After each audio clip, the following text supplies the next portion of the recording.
An aged dwarf shares this strange floating platform with you. His face is creased by so many wrinkles that his features lie buried amid shadowy pockets of skin. Still, the dwarf's well-practiced habits have left telltale tracks of a welcoming rictus across his visage. You can see his smile coming before it blooms, reshaping the dwarf's face from a hanging sack of flesh into something resembling an oddly carved, merry gourd, replete with unhealthy bumps and discolored splotches.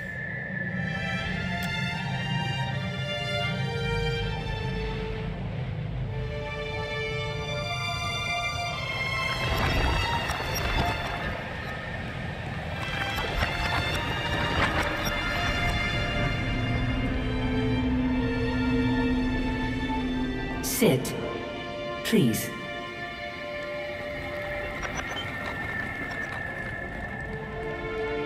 Thank you for joining us, Watcher of Cadnua. The gaunt woman seated at the table is clad in time-worn black armor that seems too massive for her to move in. A pale, slender neck rises from the gorget, topped by a hollow face.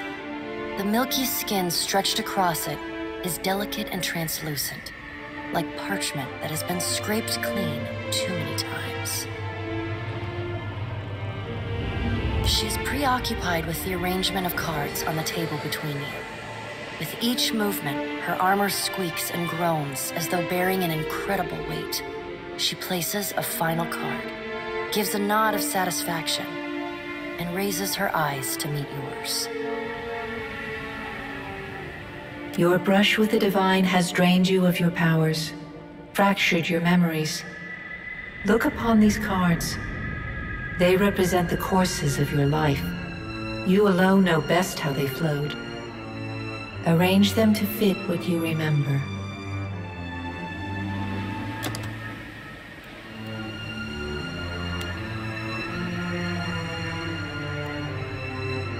Does everything appear to be in order?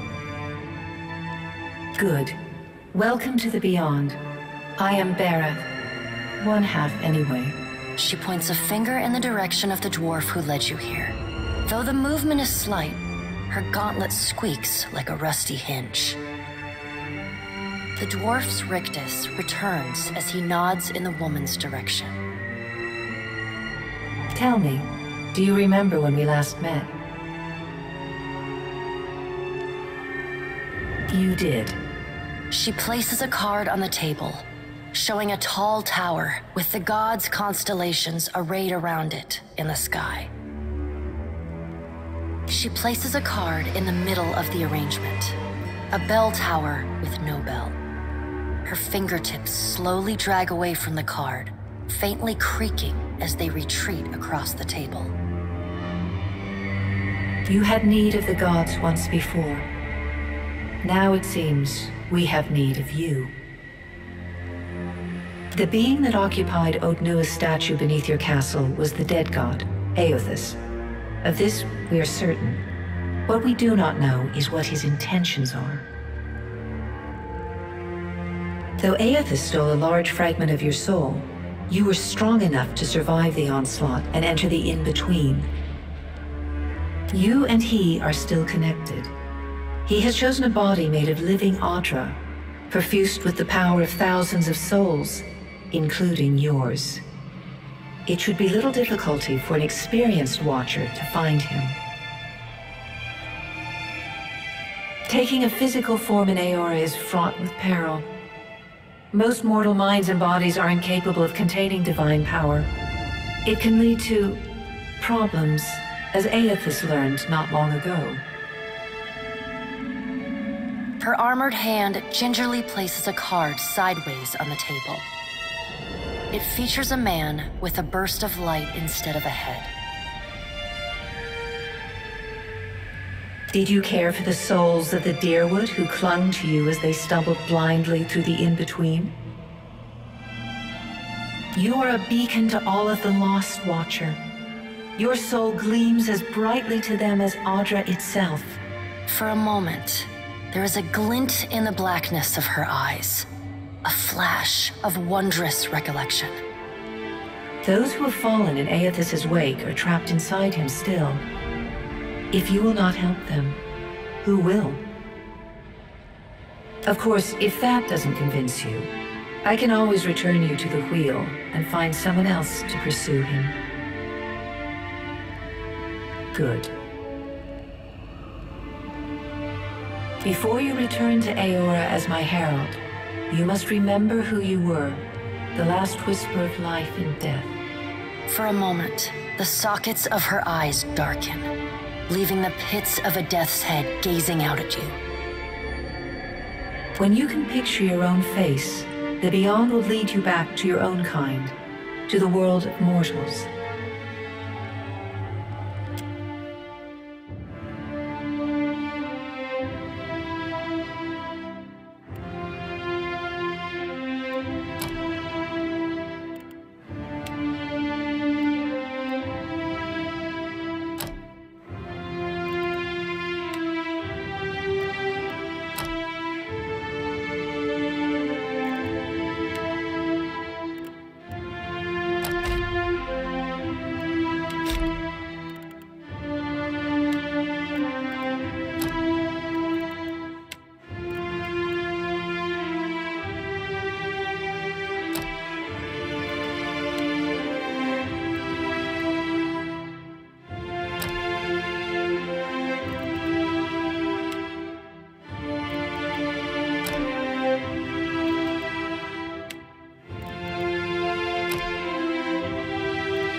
Kill them all!